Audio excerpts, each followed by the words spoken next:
भारत और चीन के सैनिकों के बीच सोमवार को गलवान घाटी में हुए खूनी झड़प के बाद आज पीएम मोदी ने चीन विवाद पर चर्चा को लेकर सर्वदलीय बैठक बुलाई है। इस बैठक में राजनीतिक दलों के अध्यक्ष शामिल होंगे। बैठक शाम 5 बजे वर्चुअल तरीके से होगी। कांग्रेस अध्यक्ष सोनिया गांधी, एनसीपी प्रमुख शरद पवार, डीएमके प्रमुख एमके स्टैलिन, वहीं टीडीपी के मुखिया चंद्रबाबू नायडू, जेडीयू के अध्यक्ष नीतीश कुमार, सीपीआई के महासचिव डी राजा, सीपीएम के महासचिव सीताराम येचुरी, टीएमसी की अध्यक्ष ममता बनर्जी समेत 17 दलों के नेता बैठक में शामिल होंगे।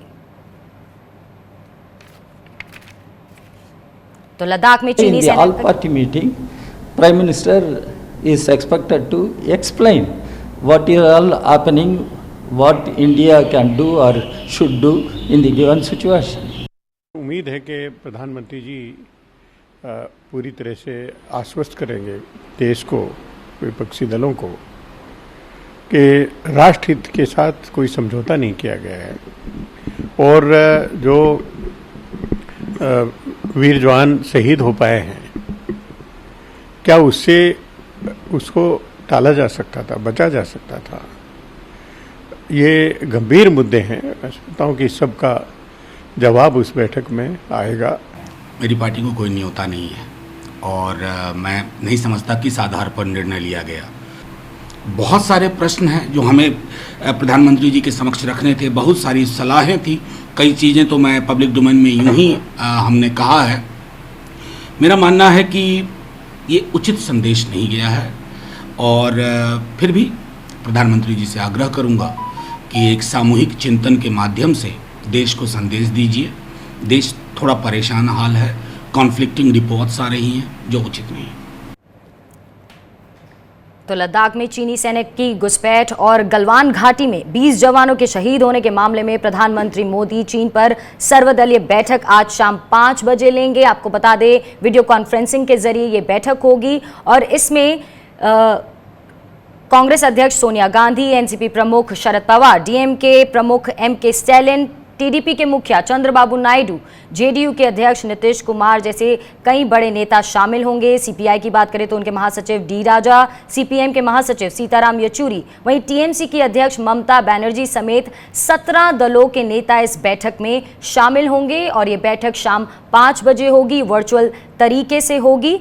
और भारत और चीन के सैनिकों के बीच जो सोमवार को गलवान घाटी में खूनी झड़प हुई थी, उसके बाद आज पीएम मोदी ने 19 जून आज पीएम मोदी ने चीन विवाद पर चर्चा को लेकर एक सर्वदलीय बैठक बुलाई है। आपको बता दें ये शाम 5 बजे शुरू होगी। इसको वीडियो कॉन्फ्रेंसिंग वर्चुअली इसे किया जाएगा और इसमें कई बड़े नेता शामिल होंगे।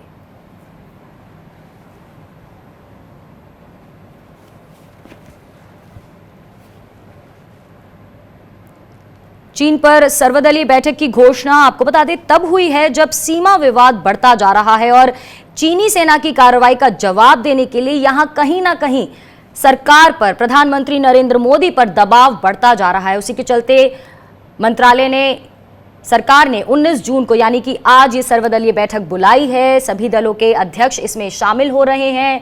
कम से कम नहीं तो 17 दलों के नेता अध्यक्ष यहां शामिल हो रहे हैं और ये बैठक आपको बता दें शाम 5 बजे शुरू होगी। काफी अहम ये बैठक समझी जा रही है क्योंकि यहां कहीं ना कहीं उम्मीद है कि चाइना के खिलाफ, चीन के खिलाफ यहां पर एक ठोस रणनीति के साथ सरकार उभरेगी, क्योंकि सर्वदल के जो विपक्ष खास तौर पर है, जो कई सवाल उठाता आ रहा है सरकार पर, वो भी आज उन सवालों के जवाब लेने के लिए वहां जरूर बैठेगा। और आपको बता दें कि ये बहुत ही अहम ये बैठक बुलाई जा रही है और शाम 5 बजे इस बैठक की शुरुआत होगी। हमारे संवाददाता मोहम्मद इमरान ज्यादा जानकारी के साथ जुड़ चुके हैं। तो इमरान, बहुत ही अहम बैठक आज होने जा रही है, सर्वदल शामिल होंगे, प्रधानमंत्री नरेंद्र मोदी खुद वहां होंगे, सवालों जवाबों का दौर रहेगा, सलाह मशवरे का दौर रहेगा। तो क्या आज चीन के खिलाफ एक ठोस रणनीति पर सभी दल मिलकर सामने आएंगे? क्या कुछ होने की उम्मीद इस सर्वदलीय बैठक से? जी बिल्कुल, देखिए चीन के खिलाफ एक जबरदस्त और तरीके से एक ठोस कदम उठाने के लिए सर्वदलीय बैठक को बुलाया गया है और तकरीबन 17 पार्टियों के अध्यक्षों को न्योता दिया गया है और इस शर्त के साथ न्योता दिया गया है कि जिनमें 5 सांसद लोकसभा या राज्यसभा में जिन पार्टियों के हैं उनको ये न्योता दिया गया है।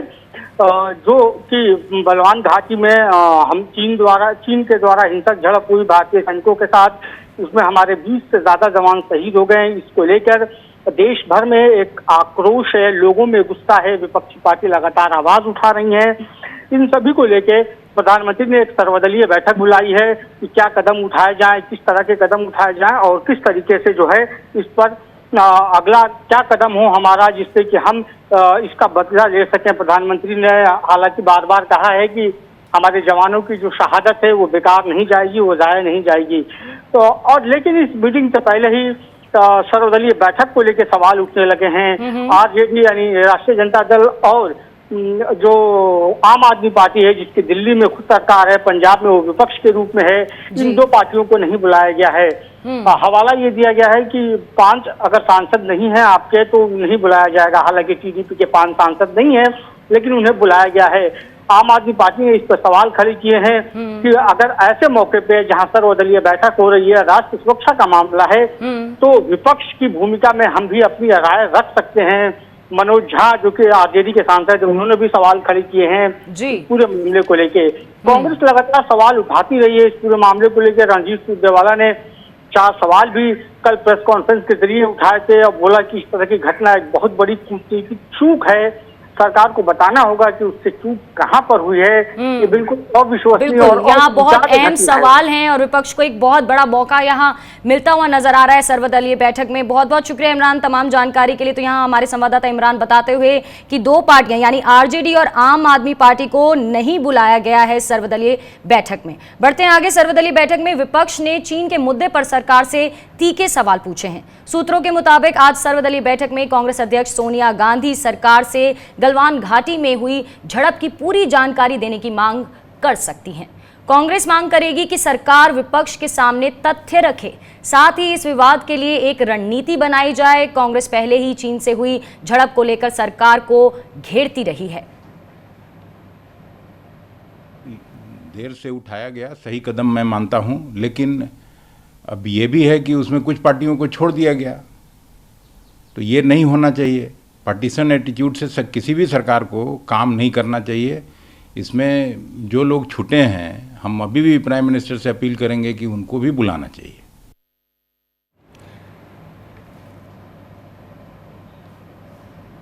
हमारे साथ कांग्रेस नेता मीम अफजल साहब जुड़ चुके हैं।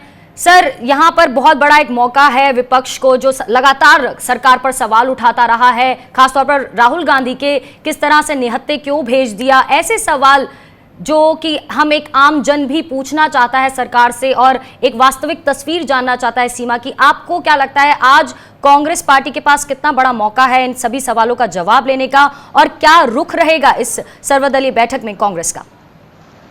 देखिए, हम तो शुरू से कह रहे थे कि प्रधानमंत्री को इस पर बात करना चाहिए, और अब से नहीं 5 मई से हम लगातार इस बात को कहीं ना कहीं किसी न किसी मौके पर जब जब हमने ज़रूरी समझा इस सवाल को उठाया कि वहाँ क्या हो रहा है इसकी जानकारी देश को होनी चाहिए, लेकिन सरकार ने कोई जवाब नहीं दिया, खामोशी इख्तियार की। अब जब इतना बड़ी घटना हो गई उसके बाद भी प्रधानमंत्री की तरफ से तो कोई बयान नहीं आया था, और सरकार की तरफ से भी जो बयान आया था वो शुरू में 3 लोगों के मरने का आया था, बाद में अगले रोज़ की पुष्टि हुई कि 20 लोगों की जो है उसमें जान चली गई, 20 जवान हमारे शहीद हुए जी। कितनी बड़ी कुर्बानी हमारे जवानों को देनी पड़ी, किन हालात में। और ये जो सवाल आपने उठाया कि कांग्रेस ने ये उठाया था कि वो बगैर हथियारों के वहाँ क्यों गए, ये हमने नहीं उठाया। ये बुनियादी तौर पर एक रिटायर्ड बहुत बड़े फौजी अफसर ने उठाया था, और हिंदुस्तान टाइम्स की जो एक वेबसाइट है उसके ऊपर उनका इंटरव्यू आया था जो मैंने खुद देखा। उसमें उन्होंने कई सवाल उठाए थे, जिसमें एक सवाल ये भी बड़ा अहम था। तो जाहिर है कि ऐसे मौके पर देखिए, हथियार जो होता है वो सिपाही का बुनियादी तौर पर एक ऐसी चीज़ है, जैसे आप एक कैमरामैन जब कवरेज करने के लिए निकलता है जी, तो जाहिर है कि बगैर कैमरा तो उसकी कवरेज नहीं हो सकती ना, वो उसका असल हथियार है। इसलिए अगर वो हथियार उसके पास नहीं होगा तो वो कैसे अपनी ड्यूटी को निभा पाएगा। सिपाही का जो जेवर है वो उसका हथियार है, और किसी मौके पर भी ऐसे हालात में सिपाही अपना जेवर उतार के नहीं जाया करते, अपना हथियार उतार के नहीं जाया करते। और उसी फौजी अफसर ने ये बात कही कि ये आला सतह पर ही फैसला हो सकता है और इसका पॉलिटिकल क्लियरेंस भी जरूरी मैं समझता हूं कि हुआ होगा। ये उन्होंने कहा, ये दावा किया उन्होंने, उसके बगैर ये हो नहीं सकता था। तो जाहिर है इतना इंपॉर्टेंट सवाल था जिसको फिर राहुल जी ने उठाया बाकायदा, और उसके साथ उन्होंने जो ट्वीट किया उसके अंदर उस वीडियो को भी उन्होंने साथ में ट्वीट किया जो आई थी और जिस पर ये सवाल थे। तो कांग्रेस वो सवाल उठाती है जो देश के लिए अहम होते हैं, जो देश के लिए जिनका जानना जरूरी होता है। बिल्कुल बिल्कुल। इस सारे मामले में कुछ ऐसा राहुल गांधी ने एक और सवाल उठाया है जिस पर मैं बात करूंगी, आप मेरे साथ बने रहिए। चीनी सैनिकों के साथ झड़प में शहीद हुए सेना के 20 जवानों को लेकर देश भर में गुस्सा है, और वहीं कांग्रेस के पूर्व अध्यक्ष और वायनाड सांसद राहुल गांधी ने इस मुद्दे पर लगातार सरकार को घेरा है और निशाना साधा है। प्रधानमंत्री नरेंद्र मोदी के साथ आज होने वाली सर्वदलीय बैठक से पहले राहुल ने एक बार फिर सरकार पर हमला बोला है। राहुल ने रक्षा राज्य मंत्री श्रीपद नाइक के एक बयान से जुड़ी खबर का हवाला देते हुए ट्वीट किया, और वो ट्वीट क्या था आपको बताते हैं। उन्होंने लिखा कि ये बात पूरी तरह स्पष्ट हो चुकी है कि गलवान घाटी में चीन का हमला पूर्व नियोजित था। सरकार सो रही थी और समस्या से इनकार किया। हमारे शहीद जवानों को इसकी कीमत चुकानी पड़ी। कांग्रेस नेता ने नाइक के बयान से जुड़ी जिस खबर का हवाला दिया उसके मुताबिक मंत्री ने कहा है कि भारतीय सैनिकों पर हमले की योजना चीन ने पहले से बना रखी थी और भारतीय सुरक्षा बल इसका करारा जवाब देंगे। केंद्रीय मंत्री ने अपने बयान में कहा कि ये राष्ट्रीय सुरक्षा का मामला है और इस पर कोई समझौता नहीं किया जाएगा। हम किसी को अपनी जमीन नहीं लेने देंगे। भारत की संप्रभुता और अखंडता की रक्षा की जाएगी। बहनों, चीन ने हिंदुस्तान के शस्त्रहीन सैनिकों की हत्या करके एक बहुत बड़ा अपराध किया है। मैं पूछना चाहता हूं, इन वीरों को बिना हथियार खतरे की ओर किसने भेजा और क्यों भेजा? कौन जिम्मेदार है? धन्यवाद। तो राहुल गांधी ने एक बार फिर सरकार को घेरा है। लगातार यहां विपक्ष, खासतौर पर कांग्रेस, राहुल गांधी लगातार सवालों से घेरती हुई आ रही है सरकार को कि आखिरकार स्थिति क्या है। सबसे पहले तो उन्होंने इसी से शुरुआत करी थी कि वास्तविक स्थिति क्या है सीमा पर, ये क्यों नहीं बताया जाता, ये क्यों नहीं बताया जाता कि क्यों इस कार्रवाई के लिए इन सभी तमाम सैनिकों को निहत्थे भेजा गया। और आज एक और सवाल यहां पर उठाते हुए राहुल गांधी कि चीन ने जब पहले से ही ये योजना बनाई हुई थी तो इस पर सिर्फ अकेले ही क्यों छोड़ दिया गया इन तमाम सैनिकों को, हमारी तरफ से क्यों नहीं कोई कार्रवाई हुई।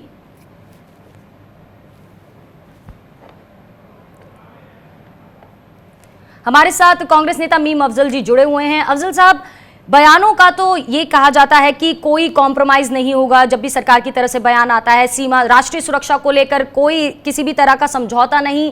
फिर जब विपक्ष सवाल पूछता है तो कोई जवाब नहीं होता। सवाल तो बहुत सारे कि जिस तरह चीन इतनी आक्रामकता दिखाता है, हम भारतवासी या हमारी सरकार क्यों नहीं इतने आक्रामक तरीके से सामने आ रही और चीन को जवाब दे रही। देखिए, मैं नहीं जानता कि सरकार की क्या मजबूरी है। आपके चैनल के जरिए मैं एक बात की तरफ तवज्जो आपकी दिलाना चाहता हूं, क्योंकि मैंने 5-5.5 साल डिप्लोमेसी में भी रहा हूं जी, 2 देशों में मैं एम्बेसडर रहा हूं, तो थोड़ी बहुत डिप्लोमेसी का जो तकाजा है वो भी मैं बताना चाहता हूं। देखिए, आपको हैरत होगी कि किसी भी एम्बेसडर की और किसी भी एम्बेसी की कामयाबी का जो दारोमदार होता है वो उस देश के साथ संबंधों में हाई लेवल विजिट्स जो होते हैं बड़ी इंपॉर्टेंट चीज़ होती है। हाई लेवल विजिट्स में सबसे पहले हेड ऑफ द स्टेट्स या प्राइम मिनिस्टर जो भी दोनों में से हों, उनके विजिट्स को बहुत इंपॉर्टेंट माना जाता है। चीन और भारत के दरमियान में ये हाई लेवल जो विजिट्स हुए हैं आज़ादी के बाद से अब तक कुल 16 विजिट्स हुए हैं, और इन 16 विजिट्स के अंदर आपको ये हैरत होगी कि 9 और 4 14 विजिट है, 14 विजिट। इसके अंदर आपको जान के हैरत होगी कि सिर्फ 6 विजिट जो हैं बाकी प्राइम मिनिस्टर्स के हैं और प्रधानमंत्री की सतह पर मैं आपको बता रहा हूँ जी। बाकी 6 विजिट जो हैं वो तो हैं 10 प्रधानमंत्रियों के अलग अलग। उनमें बहुत सारे ऐसे जिन्होंने विजिट ही नहीं किया, मतलब इंदिरा जी ने कोई विजिट नहीं किया, मुरारी देसाई जी ने कोई विजिट नहीं किया। उसके अलावा बहुत सारे ऐसे लोग हैं जिन्होंने विजिट नहीं किया। सिर्फ राजीव जी के ज़माने में विजिट शुरू हुआ और एक विजिट उन्होंने किया, और उससे पहले नेहरू जी का एक विजिट है, और उसके बाद ना देवेगौड़ा जी ने कोई विजिट किया, ना आई.के. गुजराल साहब ने कोई विजिट किया, ना ही सिर्फ अटल जी ने एक विजिट किया, और उसके बाद 2 विजिट डॉक्टर मनमोहन सिंह ने किए। प्रधानमंत्री मोदी अकेले ऐसे प्रधानमंत्री हैं इस देश के जिन्होंने अपने कार्यकाल में 5 विजिट बहैसियत प्राइम मिनिस्टर के की है। जाहिर है रेसिप्रोकल भी होता है, वहां के प्रेसिडेंट भी आते हैं। जी जी जी। तो वो भी इसमें आप अलग से शामिल करें, 10 हो जाएंगे। और उसके अलावा उन्होंने 4 विजिट्स और किए जो वो बहैसियत चीफ मिनिस्टर उन्होंने किए थे, यानी टोटल लॉन्ग विजिट वो चाइना के कर चुके हैं। इसका मतलब डिप्लोमेसी में ये होता है कि जिस मुल्क में हमारे प्राइम मिनिस्टर के ज्यादा विजिट्स हो रहे हैं उसके साथ हमारे रिश्ते बहुत ही ज्यादा दोस्ताना है। जी, दोस्ताना नहीं, बहुत ज्यादा भी नहीं, बल्कि बहुत ही ज्यादा दोस्ताना ताल्लुकात हैं। और उससे हमें अच्छे की उम्मीद ही रखी जा सकती है, उसमें हमें कोई आशंका नहीं होनी चाहिए कि वहां से कोई गड़बड़ हो सकती है। जी अफजल साहब, तो यहाँ कहीं ना कहीं उन उम्मीदों पर, उन विजिट्स पर पानी फिरता हुआ नजर आ रहा है। जिस तरह से चीन की कार्रवाई हो रही है सीमा पर, 60 किलोमीटर तक जमीन पर भी कब्जा हो गया है, तो यहाँ हम देख सकते हैं कि कहीं ना कहीं सरकार का बहुत बड़ा फेलियर, कूटनीति फेलियर यहाँ पर नजर आता हुआ। बहुत बहुत शुक्रिया मीम अफजल साहब हमारे साथ जुड़ने के लिए। विपक्ष लगातार सवाल उठाता जा रहा है और सर्वदलीय बैठक भी है आज शाम, और आज हो रही सर्वदलीय बैठक को लेकर विवाद भी हो रहा है। बैठक में सिर्फ उन्हीं पार्टियों को बुलाया गया है जिनके 5 और इससे ज्यादा लोकसभा सांसद हैं। बैठक में नहीं बुलाए जाने को लेकर आम आदमी पार्टी और राष्ट्रीय जनता दल ने आपत्ति जताई है। सवाल इसलिए भी उठ रहे हैं क्योंकि लोकसभा में 4 सांसद होने पर भी टीडीपी को बैठक में बुलाया गया है, जबकि दूसरी कई पार्टियों को बैठक में नहीं बुलाया गया। तो इस सर्वदलीय बैठक को लेकर भी कई सवाल और कई विवाद यहां खड़े होते हुए। हालांकि पार्लियामेंट में हम लोगों का स्ट्रेंथ है, 5 MP है, पार्टी का रिकग्निशन है, और बिहार की सबसे बड़ी पार्टी होने के नाते भी, और हमारे MP ने भी सबसे पहले जो है मांग की थी कि भाई ऑल पार्टी मीट इसमें बुलाना चाहिए। तो हम चाहेंगे कि राजनाथ सिंह जी जो हैं इस पे बताएं कि आखिर क्या कारण है कि राष्ट्रीय जनता दल के इसमें इन्विटेशन नहीं मिला है।